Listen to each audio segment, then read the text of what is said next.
좋은 날을 허락하시고 우리를 이렇게 예배 드리게 인도하심을 감사를 드립니다.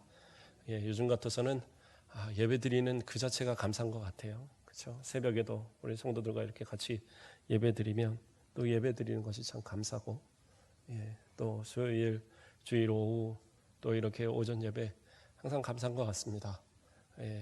원하기는 그래요. 또 코로나로 좀 힘들고 하지만 주일 오후 예배나 또 수요 예배, 새벽 예배는 한산합니다. 한 절반으로 줄으셨어요. 나오시는 분들이. 그 전에 예배 하시던 분들 좀 힘내서 예배 다시 회복하세요. 저도 새벽 예배 한 3주 안 하다가 하니까 힘들더라고요. 그 시간에 자주 깨 있긴 했는데, 근데 이제 또 힘들어요. 그러니까 다시 회복하려면 힘든 건 알지만, 그러나 우리의 믿음을 좀 더 굳건하게 하기 위해서는 예배 가운데 자꾸 나오셔야 돼요. 함께 좀 힘써 주시길 바랍니다. 오늘 말씀의 제목은 하나님의 생각입니다. 하나님의 생각, 하나님의 뜻, 하나님의 생각. 많은 목사님들이 설교할 때 그런 얘기합니다. 저도 자주 하던 이 말이지만 하나님의 뜻대로 사십시오. 하나님의 뜻대로 기도하시고 하나님의 뜻대로 승리하세요. 이런 얘기를 많이 합니다. 그렇다면 하나님의 뜻을 어떻게 알고 계십니까? 어떤 식으로 하나님의 뜻을 이해하고 어떤 식으로 하나님의 뜻을 발견하고 어떤 식으로 하나님의 뜻을 내가 지키며 살아가십니까? 저도 이렇게 사역을 오래 하다 보니까 제가 나이 20살 때부터 사역을 거의 안 쉬고 이제까지 군대에서도 군종하면서 계속 했기 때문에 거의 한 8년 이렇게 한 것 같아요. 그러니까 쭉 지내오다 보니까 느껴지는 게 뭐냐면 내가 믿는 하나님과 우리 권사님이 믿는 하나님과 또 우리 장로님이 믿는 하나님, 우리 집사님이 믿는 하나님이 하나님 분명히 한 분이신데 각각이 틀리다는 거예요. 전 그런 걸 발견할 때가 있어요. 이게 무슨 얘기냐? 내가 내 뜻대로 하나님을 믿는, 내 뜻대로 하나님을 섬기는 그런 경우가 참 많더라고요. 그러니까 하나님의 뜻이라고 생각하면서 실제로는 내 생각대로 이렇게 신앙생활을 하는 그런 경우들 참 그렇게 많아요. 물론 목사님은 안 그럽니까? 저도 그랬던 때가 많았던 것 같아요. 그걸 깨지면서 또 깨달으면서 믿음이 성장하는 게 아닌가 생각을 해봅니다. 그래서 오늘 말씀을 살피고 말씀을 통해서 우리가 한번 은혜 받는 가운데에 내가 생각하던 하나님의 뜻, 하나님의 생각이 과연 진짜 하나님의 생각인가 아니면 나의 생각이었는가, 그리고 내가 어떻게 하나님의 뜻을 발견해야 되는가, 그러한 부분에 대해서 오늘 함께 은혜 받는 시간 되길 바랍니다. 하나님의 뜻을 깨달아 아는 방법, 어떤 분들은요 자신의 생각, 자신의 틀에 하나님의 생각을 이렇게 짜맞추는 분들이 있어요. 그래서 자신의 생각이 곧 하나님의 생각이다 이렇게 생각하는 분들, 대부분이 어떤 분들이냐면 신앙생활 오래 하신 분들, 한 20년 30년 이상 하신 분들은 너무 잘 알아요. 교회에 대해서. 교회 돌아가는 것도 알고, 목사님이 설교 한번 딱 하면 에이 목사님 그 설교 알아요. 심지어 어떤 분들은요 한 10년 만에 설교를 해도 그거 한 10년 전에 한 건데 이러면서 아시는 분도 있대요. 그 정도로 잘 아시는 분들.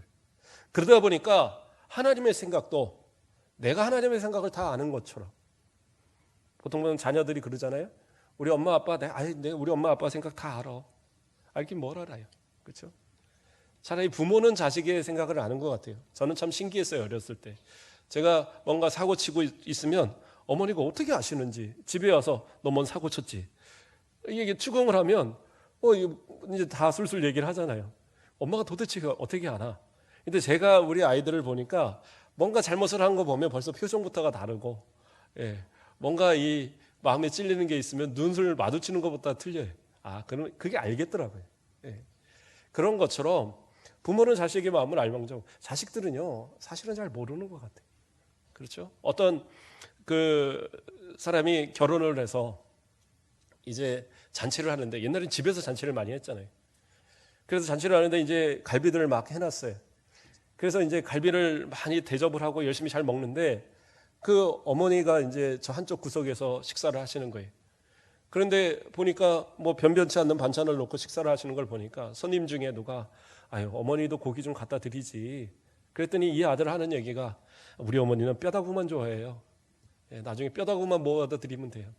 그러더라는 거예요. 그러니까 어머니도 그래 난 뼈다구 좋다. 그러고 와서 그 뼈다구에 골을 빠먹으면서 그러면서 맛있다 하시더라는 거예요. 그게 맛있어서 그렇게 말을 할까요? 그게 아니잖아요. 자식을 위해서 너 먹어라. 그리고 나는 이 뼈다구면 나는 만족한다. 그렇게 키워놨더니 자식은 하는 말이 우리 어머니는 고기도 못 먹는 줄 알고 그런 게 자식의 모습이에요. 그러니까 그런 것 같아요. 마치 신앙인들도 그런 것 같습니다. 내가 오랫동안 신앙생활 하다 보니까 나는 하나님을 잘 알아. 하나님은 이러한 하나님이야. 하나님은 이러한 분이셔서 나에게 이러한 뜻을 생각하시고 이러한 뜻을 알려주시고 이런 하나님이야 라고 내가 딱 이렇게 짜맞춰 놓고 그래서 하나님을 내가 판단하고 하나님을 내가 원하는 하나님으로 이렇게 딱 만들어버리는 그런 것. 그래서 이렇게 신앙생활 오래 하는 분들이 이렇게 싸우는 거 보면 이분도 맞고 이분도 맞는 것 같아요. 그런데 뭐냐면 각각 자신이 하나님의 뜻대로라는 거예요. 그런데 한번 돌아보시면 혹시 내 틀에 나는 삼각형의 틀을 갖고 있으면서 하나님의 생각은 전혀 그 모양이 아닌데 거기다 막 쑤셔놓고 있는 나의 모습은 아닌가? 민수기 12장에 보면 미리암과 아론이 모세를 책망했던 이야기가 나옵니다. 모세가 동생이죠. 막내 동생이잖아요. 미리암이 가장 큰 누나고 그 다음에 아론이고 그 다음에 이 모세인데 막내지만 이스라엘의 지도자입니다. 하나님이 세우신 지도자예요. 그런데 미리암도 선지자고 또 아론도 하나님께서 세우신 제사장입니다. 그러니까 이들 생각에는 모세나 나나 너나 우리나 다 마찬가지야 이 생각을 했던 거예요. 그런데 모세를 책망할 기회가 생겼습니다. 민수기 10장에서 무슨 얘기 나오냐면 구스 여인과 결혼을 했어요. 이 모세가. 그러니까 구스 여인은 그러니까 구스는 지금으로 말하면 에디오피아를 이야기합니다. 흑인이잖아요. 그런데 이제 이거에 대해서는 좀 논란이 있습니다. 어떤 경우는 그래요. 그 모세의 부인이었던 시보라가 미디안 제사장의 딸이잖아요. 죽고 또 새로 결혼을 했는데 그게 구스 여인이다. 이렇게 해석하는 경우가 있고 또 하나의 경우는 에디오피아의 그 지경이 우리가 생각하는 것처럼 그렇게 이렇게 검정색 이 피부만 가신 사람들이 있는 그곳으로 한정하는 것이 아니라 미디안 지역까지 좀 어떻게 보면 이렇게 좀 밝은 색의 유색 인종이 사는 그런 지역까지 옛날에는 포함해서 에디오피아라고 그렇게 불렀다고 합니다. 그래서 미디안 그 제사장의 딸인 시보라를 의미하는 거다. 뭐 이렇게 해석을 하기도 합니다. 뭐 또 다른 해석도 있지만 어쨌든 간에 구스 여인이 누구든 간에 그 부인할 수 없는 사실은 뭐냐면 이방인이다라는 거예요. 그러니까 미디안 사람이 이방인이잖아요. 히브리 민족이 아니에요. 그러니까 이방인과 결혼한 것에 대해서 그것을 책망하는 거예요. 왜? 이스라엘의 지도자가 그런 일을 할 수 있느냐? 그렇게 책망하면서 뭐라고 얘기를 하느냐? 여호와께서 모세와만 말씀하셨냐? 우리와도 말씀하지 않으셨느냐? 이렇게 얘기해요. 그러니까 무슨 얘기냐? 네가 하는 일만 하나님의 뜻이냐? 우리도 하나님의 뜻을 안다 이거예요. 너하고만 말씀하신 게 아니라 하나님께서 우리하고도 말씀하셨어. 그러니까 우리는 충분히 책망할 만한 자격이 있어. 왜요? 미리암이 누나잖아요. 그러니까 막 책망을 한 거예요. 근데 그냥 책망했으면 몰라요. 뭐예요? 하나님의 이름을 들어서 책망을 했어요. 이게 하나님의 뜻이야. 이렇게 접근하고 있는 거예요. 그랬을 때 모세는 아무 말 안 합니다. 그때 누가요? 하나님께서 구름 기둥 가운데 회막에 임재하셔서 니네 회막으로 나와 세 명을 불러드려요. 그리고 세 명한테 가운데 얘기하는 것이 모세와 같은 이가 어디 있느냐? 이런 그 세상에서 이런 온유한 자가 어디 있느냐? 나는 모세하고는 직접 대화했지만 너희들한테 내가 언제 직접 얘기한 적 있느냐? 막 그러면서 막 책망을 하십니다. 그리고 어떻게 하느냐? 미리암을 데려다가 너 나병, 그러니까 지금으로 하면 문둥병이죠. 나병 딱 걸리게 해갖고 그래서 나병을 걸린 사람은 그 진영 안에 못 있어요. 밖으로 쫓겨나야 됩니다. 그래서 그렇게 내어 쫓아버렸어요. 왜 아론은 가만히 뒀나요? 그러니까 미리암이 누나잖아요. 주동을 했던 거예요. 그러니까 그 주동자를 하나님이 책망하시고. 그러니까 아론은 약간 좀 우유부단한 그런 성격이 좀 있었던 것 같아요. 그러니까 그 상황에서 이거 아차 싶으니까 모세와 같아서 사정을 합니다. 모세야, 좀 제발 기도 좀 해주라. 누나 불쌍하잖아. 그러니까 이제 모세가 기도를 하죠. 그러니까 하나님께서 치료하시는데 그래서 일주일 동안, 1회 동안을 그 진영 밖에 있다가 들어오게 되어집니다. 자, 여기서 보면 뭐예요? 나도 하나님의 뜻을 알아. 나도 하나님의 말씀을 들었어. 나도 선지자야. 나도 제사장이야. 그러고 덤볐지만 어떻게 해요? 하나님은 그것이 내 뜻이 아니었다라고. 그건 네 생각이야. 이렇게 하나님이 얘기하고 계신 거예요. 그러니까 우리는 이러한 모습들이 너무 많아요. 근데 이제 어떤 목사님들은 이걸 가지고 이렇게 얘기하죠. 주의 종한테 대적하면 이렇게 되는 거야. 모세 하나님의 종인데 함부로 대적해? 그런데 저는 그렇게 보지 않습니다. 왜요? 미리암도 선지자고 여자 선지자고 아론도 제사장이에요. 다 주의 종들입니다. 뭐예요? 주의 종이라 할지라도 하나님의 생각을 바로 알지 못하면, 하나님의 뜻을 오해하고 하나님의 뜻을 올바로 전하지 못하면 그 책임을 지는 거예요. 그게 두려운 겁니다. 그래서 고린도 전서 9장 27절 말씀을 보면 바울이 이런 말씀을 합니다. 내가 내 몸을 쳐 복종하게 함은 내가 남에게 전파한 후에 자신이 도리어 버림을 당할까 두려워함이로다. 열심히 복음 전했어요. 그래요. 열심히 이렇게 제가 설교하고 우리 성도님들 아멘, 은혜 받았습니다. 아멘 했어요. 그런데 나중에 천국 갔는데 다 성도들이 있는데 저 천국문 앞에서 딱 들어가려는데 너는 저쪽. 그러면 어때요? 천국 못 들어가면 지옥이에요. 그러면 그게 무슨 의미가 있냐는 거예요. 그래서는 안 되잖아요. 그러니까 저도 두렵습니다.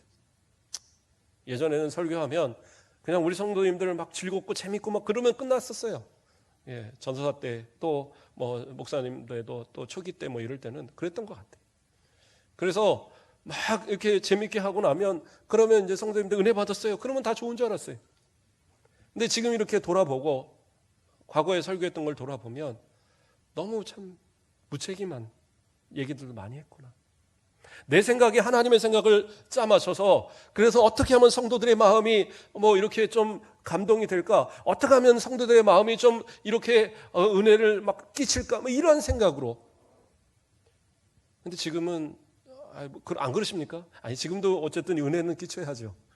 그러나 할 수 있는 한은 하나님의 말씀에 좀 더 깊이 말씀을 좀 더 확인하고 말씀의 내용을 좀 더 확인하고 그래서 이 말씀이 진짜 무엇을 얘기하시는가? 그래서 때로는 말씀을 준비하다 보면 내 마음이 아파요. 하나님께서 나의 마음을 찌르는 너한테 얘기하는 거야 하고 저한테 경고하시는 거. 그래서 설교하다 보면 가끔은 저도 막 눈물 흘리죠. 이 말씀에 은혜 받고 또 말씀을 전하면서 제 마음이 막 찔리고 그런 경우도 있고. 그래서 저는 항상 거의 뭐 끝에 모든 이러한 부분들을 잘 지키고 이러한 곳에 은혜 받고 그러한 저와 여러분 되길 바란다라고 저를 포함한 얘기를 저는 자주 합니다. 저도 은혜 받아야지. 그러므로 하나님의 뜻을 내 생각에 맞추지 말자라는 거예요. 근데 그 목회자만이 아니라 우리 성도들도 마찬가지예요. 하나님의 생각을 내 뜻에 맞추지 마세요. 내가 계획 다 짜놓고 그 다음에 하나님께서 하나님 이거 들어주셔야 합니다. 이건 하나님의 뜻이 아니에요. 하나님께 먼저 다 드려지고 하나님께 맡겨지고 하나님이 이끄시는 대로 나가야지. 그게 하나님의 뜻이지. 그렇죠? 내가 다 계획해놓고 내가 다 틀 짜놓고 다 10년 뒤엔 이거 할 거야. 20년 뒤엔 이거 할 거야. 30년 뒤엔 이거 할 거야. 뭐 이렇게 다 계획해놓고 그리고 하나님 결제. 이것은 하나님의 뜻을 구하는 게 아니에요. 하나님 앞에 먼저 기도하시고 하나님께서 나에게 원하시는 것이 무엇인가 그것을 먼저 확인하는 작업들이 있어야 될 것 같아요. 자, 그렇다면 하나님의 뜻을 올바로 깨달아 아는 방법이 무엇이 있을까요?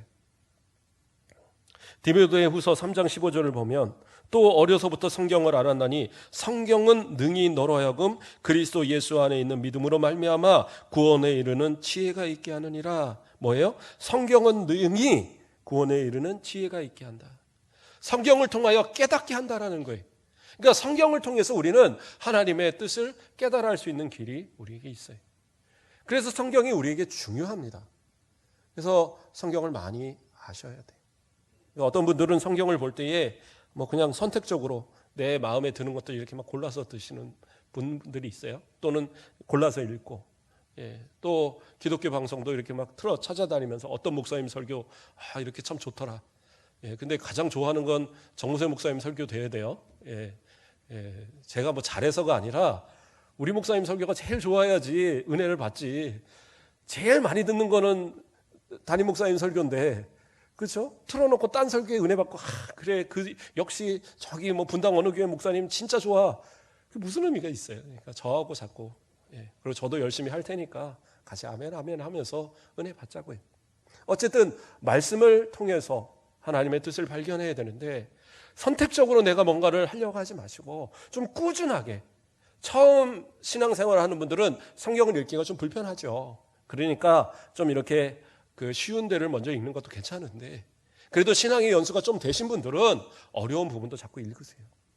그리고 꾸준히 읽어가시고, 이해 안 돼도 좀 읽어가시고, 정말 이해 안 되면 목사님 찾아와서 이거 알려주세요 하면 되잖아요.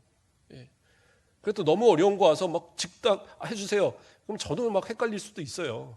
그러니까 저도 공부해서 가르쳐드리고 할 테니까 웬만해서 뭐 모르는 게 있겠습니까? 그러니까 와서 좀 물어보시고, 그러면서 자꾸 성경을 읽어가는 거예요. 그리고 자꾸 듣고 그 성경이 내 가운데 자꾸 충만하게 임할 때 어느 순간 깨달아 알게 되는 역사함이 있게 되는 거예요. 요한복음 8장 47절 말씀을 보면, 하나님께 속한 자는 하나님의 말씀을 듣나니 너희가 듣지 아니함은 하나님께 속하지 아니하였음이라. 그러니까 하나님의 말씀을 자꾸 듣는 이유가 뭐예요? 우리가 하나님께 속했으니까, 하나님의 자녀니까, 하나님의 사람이니까 당연히 하나님의 말씀을 읽고 하나님의 말씀을 자꾸 들어야죠. 그렇게 반복되어지는 가운데 그때에 발견되어지는 그러한 하나님의 말씀이 진짜 나에게 응답이 되어지는 거예요.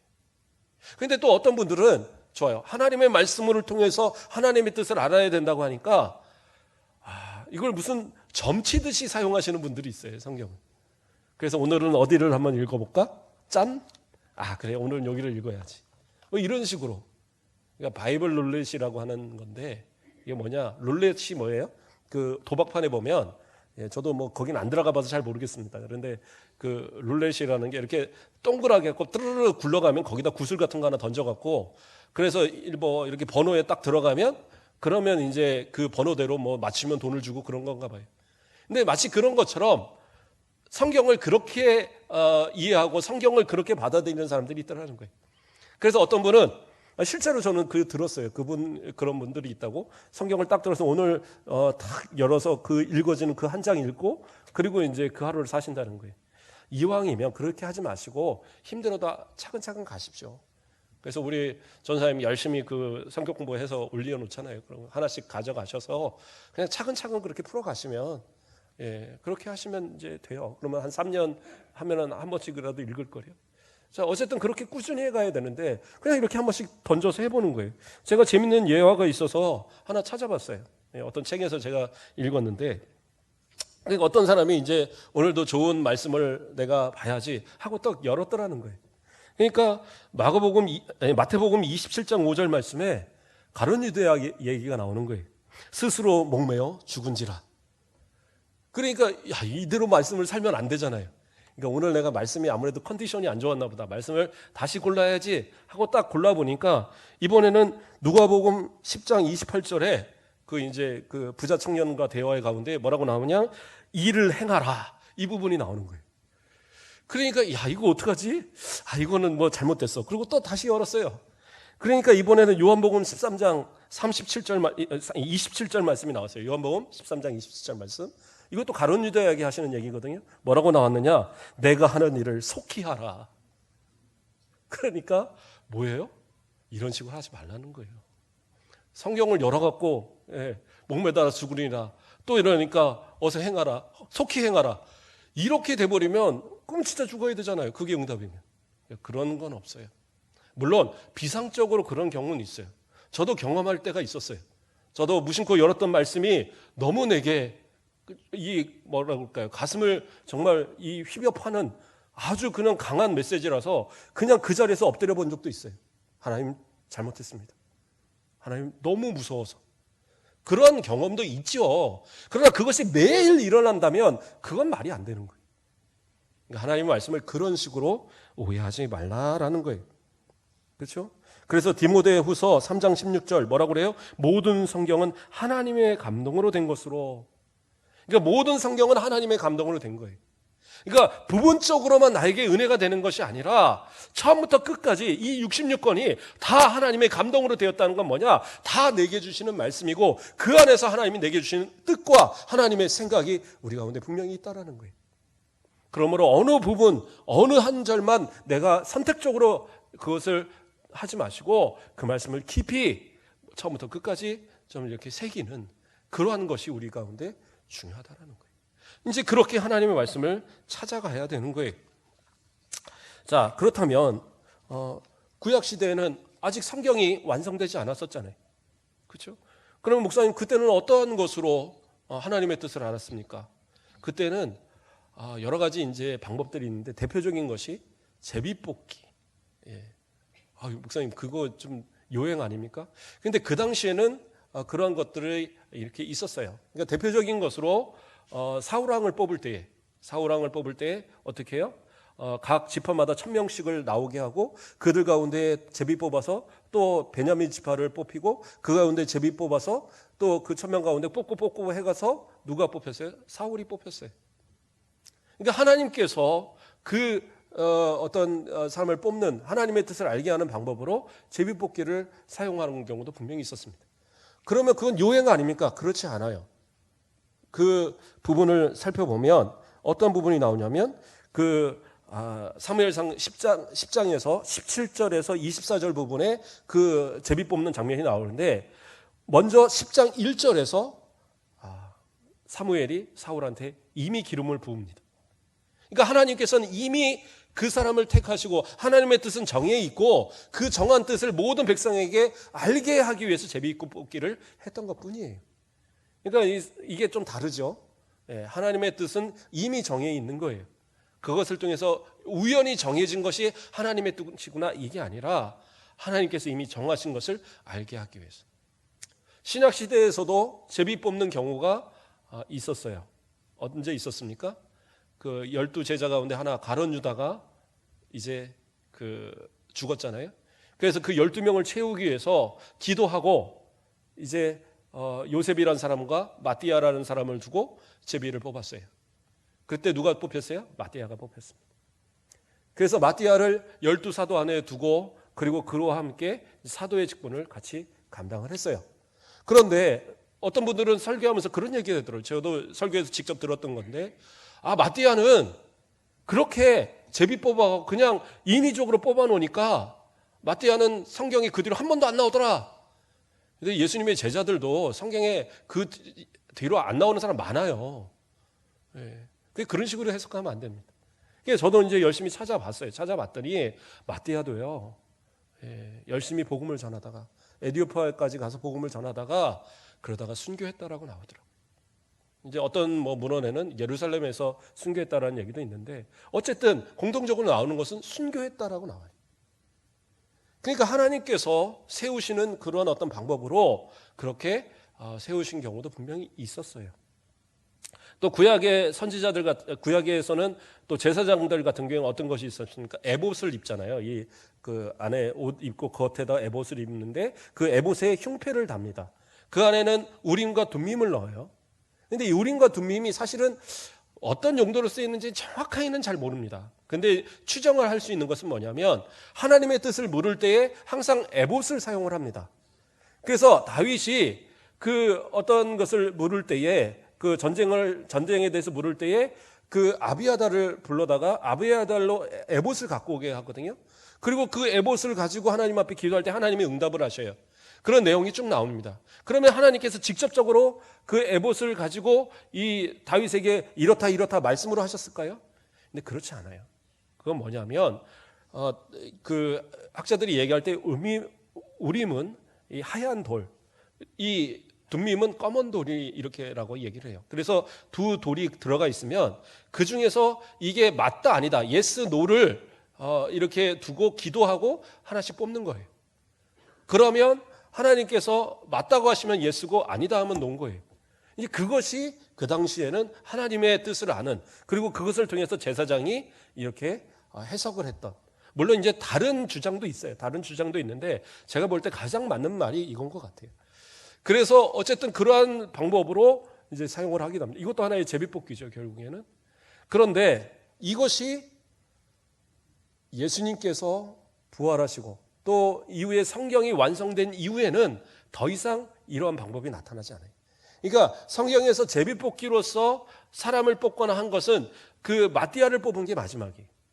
그 다음은 어떻게 되느냐? 예루살렘 교회에서 어떤 일이 있었습니까? 예루살렘 교회에서 그 히브리파 사람들하고 그 헬라파 사람들하고 서로 다툼이 일어나니까 그 가운데 베드로가 뭐라고 얘기합니까? 너희 가운데에 7을 택하라. 그렇죠? 성령 충만하고 지혜 충만하고 칭찬 많이 받는 사람 7명을 택하라. 그러니까 어떻게 온 무리가 택해서 제자들 앞에 데리고 왔어요. 그러면 어떻게 택했겠습니까? 그냥 자 누구를 찍을까요? 알아맞혀 이래 갖고 뽑았을까요? 아니에요. 투표한 거예요. 투표. 그때부터 투표를 한 게 나온 겁니다. 왜요? 왜 투표를 할 수 있을까요? 오순절 다락방 사건 이후로부터 성령이 우리 가운데 내재하셔요. 그러니까 성령이 내 가운데 내재하시니까 성령을 의지하여 행하는 것을 인정하는 거예요. 그러니까 기도하고 성령께서 인도하여 주십시오. 우리에게 필요한 사람을 뽑게 하옵소서 기도하고 뽑는 거예요. 그러면 그 뽑힌 사람이 그 7집사 안에 들어갔던 겁니다. 그러니까 우리가 지금 장로님을 피택하고 또 우리 뭐 권사님을 피택하고 하는 안수집사님을 피택하고 하는 상황 속에 어떻게 합니까? 또 우리가 투표를 하잖아요. 그러니까 어떤 분들은 투표하는 거 성경적이지 않아. 아니요, 성경적인 겁니다. 오히려 더 성경적인 거예요. 그래서 하나님의 뜻을 구하는 것은 이런 단체에서 어떤 걸 행동할 때는 투표하는 게 좋아요. 단 인간적인 생각이 들어가지 않도록. 그래서 내가 투표에 참석할 때도 기도하셔야 돼요. 그러니까 중시자들 뽑을 때도 이 사람 내가 마음에 안 드니까 안 찍어야지, 이 사람 마음에 드니까 찍어야지, 이런 생각 갖고 하면 그건 세상의 투표고요. 그러지 마시고 우리가 뭐 언제 또 투표를 하는지 모르겠지만 그런 때가 되면 기도하시고 하나님 앞에 기도하고 마지막 쓰는 그 순간까지도 기도하고 하나님 앞에 이 교회를 위해서 하나님이 원하시는 사람이 누굽니까? 기도하고 쓰는 거예요. 그렇게 해서 세워지는 주의 종들. 그래서 우리 권사님들이 세워졌고 장로님들이 세워지고 안수집사님들이 세워진 거예요. 그러니까 이것이 쉽게 되어진 것이 아니라 성령께서 이끄셔서 하나님의 뜻 가운데 세워진 거예요. 그러면 함부로 행동하시면 안 돼요. 이것이 하나님의 뜻이라고 하면 정말 무거운 마음을 가지고 그것을 순종해서 나아가는 그런 모습. 그 모습에 부끄럽지 않는 모습. 그런데 그렇게 해서도 그 직분에 합당하지 못한 모습으로 살아간다? 그건 뭐예요? 성령의 그 인도하심을 거역하는 거예요. 물론 그것이 성령 해방세까지 가는 건 아니지만 그러나 성령을 거역하고 살아가는 삶의 모습이 결코 올바른 모습은 아니잖아요. 자, 뭐 이것은 이제 어쨌든 그러한 어떤 방법이 있었고, 그렇다면 우리가 삶 속에서 실제적으로 우리가 하나님의 뜻을 발견하려면 어떻게 해야 되느냐? 무엇보다 어떻게 해요? 성령이 그렇게 역사하신다면 성령을 의지해서 기도해야 되겠죠. 그게 가장 중요한 겁니다. 그렇죠? 성령님께서는 어떠한 분이십니까? 로마서 8장 26절 말씀을 보면 이와 같이 성령도 우리의 연약함을 도우시나니 우리가 마땅히 기도할 바를 알지 못하나 오직 성령이 말할 수 없는 탄식으로 우리를 위하여 친히 간구하시니라. 성령께서 우리 안에서 뭐 하셔요? 성령이 하시는 일이 뭐예요? 우리가 기도할 바를 잘 모르니까 우리를 대신해서 기도하시고, 우리를 대신해서 기도하신다는 건 뭐예요?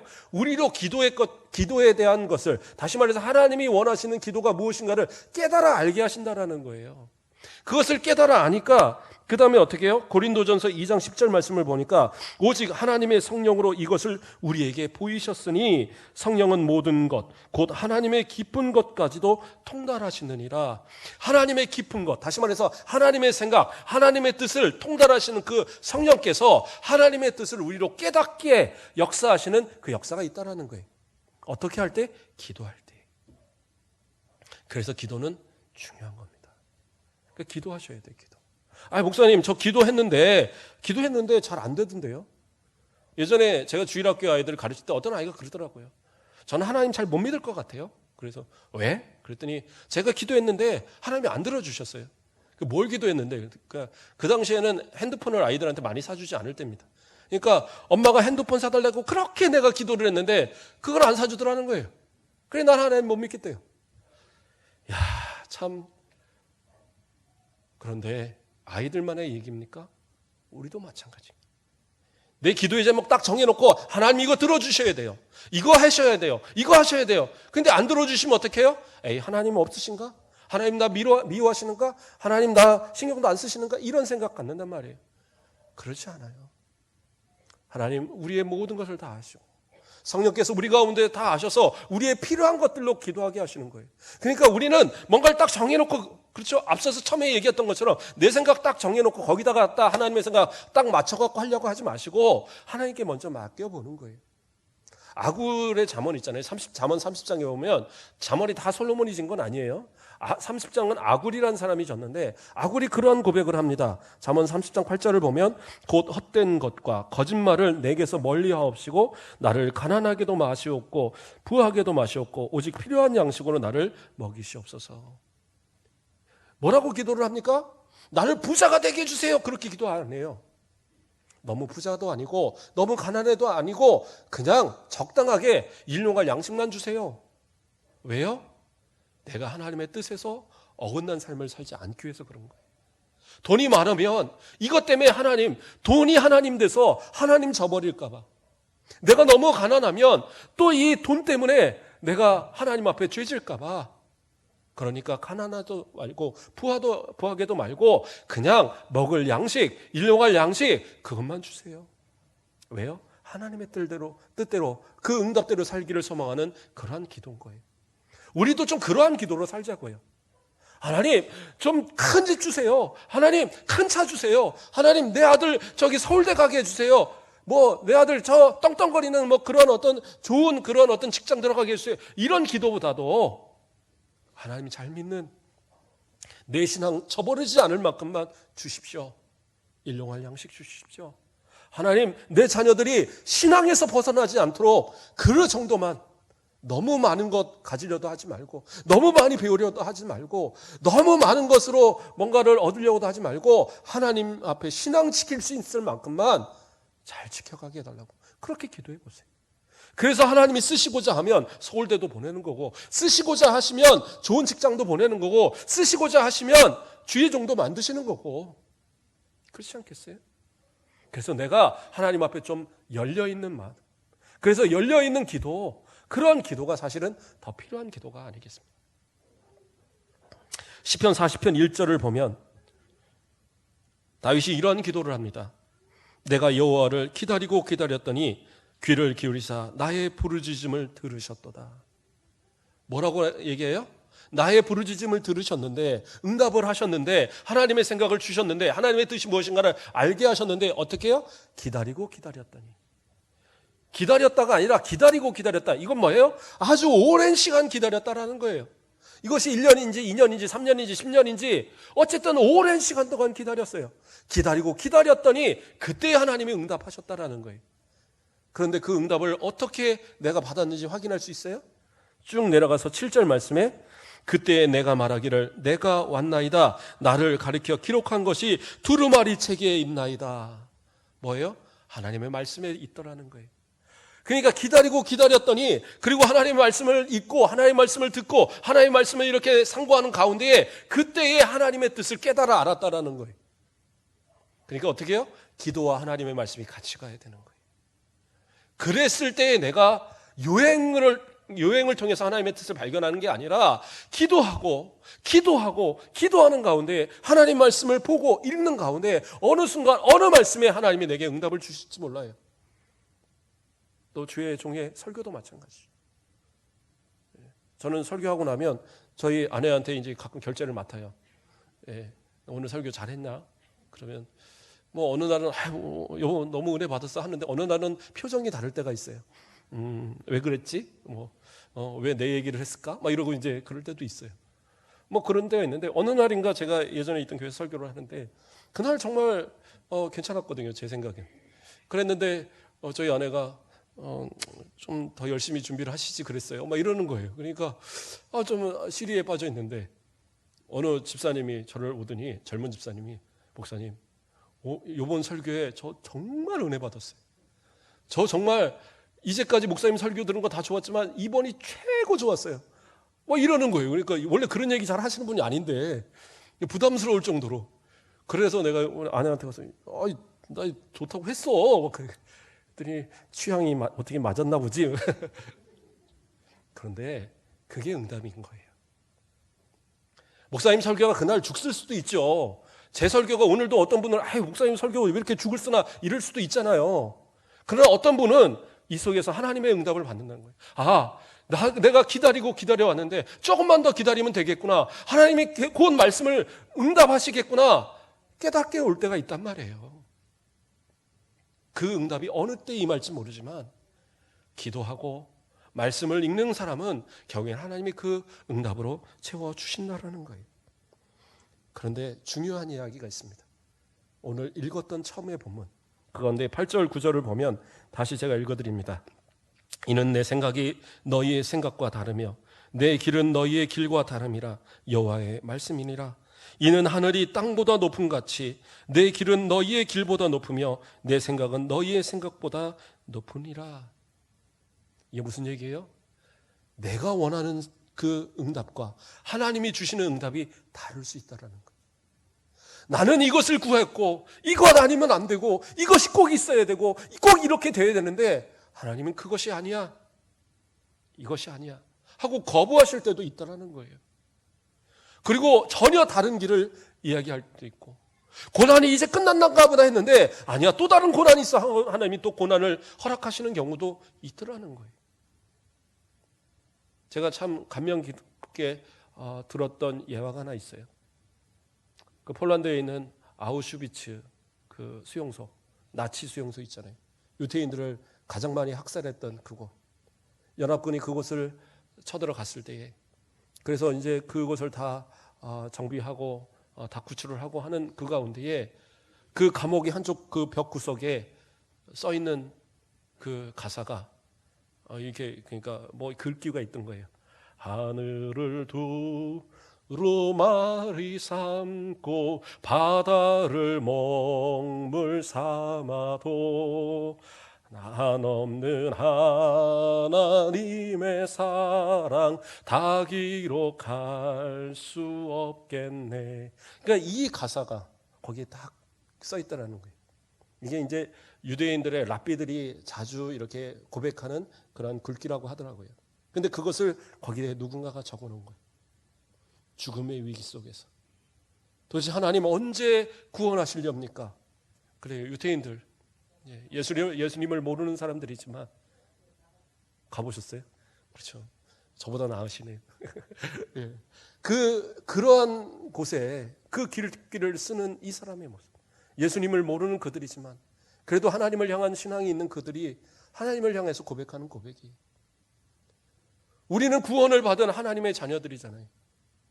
유대인들보다 더 어떻게 보면 사랑받고 예수를 통해서 구원받은 우리인데, 우리는 고난 당할 때 과연 그 고백이 있냔 말이에요.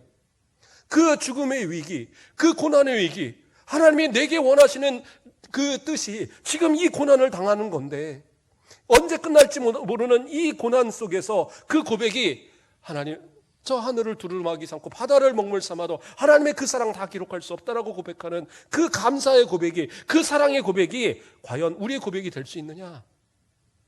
그러한 자세가 우리 가운데 있을 때, 그것이 하나님의 뜻을 올바로 아는 성도들의 자세인 거예요. 그러니까 우리는 마음을 열고 하나님 어떤 것이라도 우리에게 알게 하소서. 그리고 기다리겠습니다. 하나님 그 응답하여 주십시오. 그렇다고 해서 하나님께서 너 이 고난에서 살다가 너 죽고 너 지옥 가, 이런 식으로 우리에게 응답하시는 경우는 없어요. 왜요? 하나님 우리의 아버지시잖아요. 그래서 마지막으로 제가 한 구절만 봉독해 드립니다. 누가복음 11장 13절. 너희가 악할지라도 좋은 것을 자식에게 줄 알거든 하물며 너희 하늘 아버지께서 구하는 자에게 성령을 주시지 않겠느냐 하시니라. 성령을 부어주시고 좋은 것을 주시고 우리에게 가장 필요한 것을 응답하시는 그 하나님이 누구예요? 우리 아버지세요. 그 아버지를 믿는다면, 그 하나님을 믿는다면 기다리세요. 힘들어도 좀 기다리자고요. 저도 우리 성도들한테 요즘 전화하면 뭐라고 말할 말이 없어요. 힘드시죠? 좀 일들은 있으세요? 직장은 잘 나가세요? 그거밖에 없어요. 그 말도 참 조심스럽더라고요. 지금 너무 힘든 때니까. 이게 빨리 끝나야 되는데 1년여 가를 이렇게 가버리니까 우리 성도님들 조금만 더 기다립시다. 하나님의 뜻을 아는 것은 기다리는 자에게 주어지는 거예요.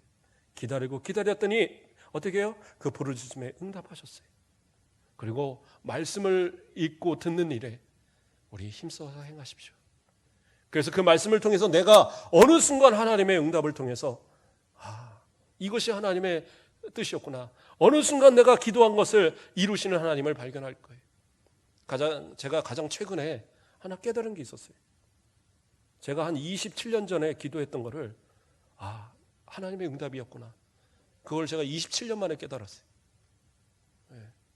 진짜 그냥 딱 한 5분 기도했던 거.